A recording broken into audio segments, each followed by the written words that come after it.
Արջն ու օձը, Ավետիք Իսահակյանի ստեղծագործության մոտիվներով։ Ինչպես եղավ, որ մի անգամ արջն ու օձը դարձան ընկեր, հետաքրքիր է, չէ՞։ Ընկեր դարձան ու բարեկամ,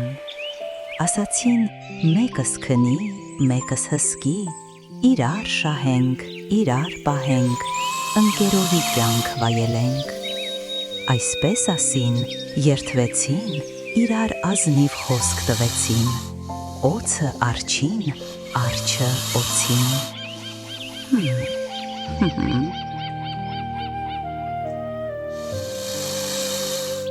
Մենք կարող ենք միասին ապրել։ Մեկս քնի, մյուսը հսկի։ Իրար օգնենք, իրար պահենք, ընկերովի կյանք վայելենք։ Երեխաներ, եկեք տեսնենք, ինչ եղավ հետո։ Անցավ այս կերպ մի ժամանակ, և շարունակ երկու ընկեր սիրով, սրտով նստան, ելան ու քուն մտան, կարգով, հերթով։ Բայց արդյոք նրանք կպահեն իրենց խոսքը։ Եկեք շարունակենք։ Սակայն օձի սոխկը բեկ-բեկ դուր չէր գալիս արջին երբեք, ու մի օր էլ արջը ժայռին թիկն էր տվել արև կողի, հանկարծ օձը ոլոր-մոլոր եկավ ասես գաղթագողի։ Վախ ու կասկածն առավ արջին, ելավ կանգնեց նստած տեղում։ Ես ծուռումուռ գնացողին,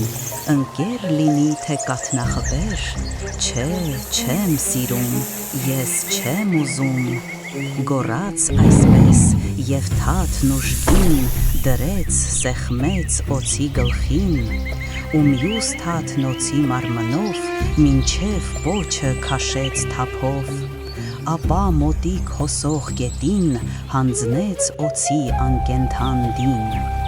և նայելով ջրերի հետ նետի նման սուրող օձին, գոհ մրթմրթաց բեղերի տակ։ Այ ընկերը էսպես շիտակ։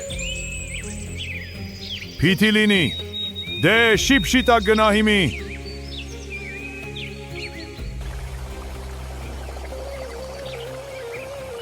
Այս առակը սովորեցնում է, որ ընկերությունը պետք է հիմնված լինի անկեղծության, վստահության և շիտակության վրա։ Եթե մեկը դավաճան է, խորամանկ կամ վտանգավոր, նրա հետ ընկերանալը կարող է վնաս բերել, նույնիսկ եթե սկզբում նա լավ խոսքեր է ասում։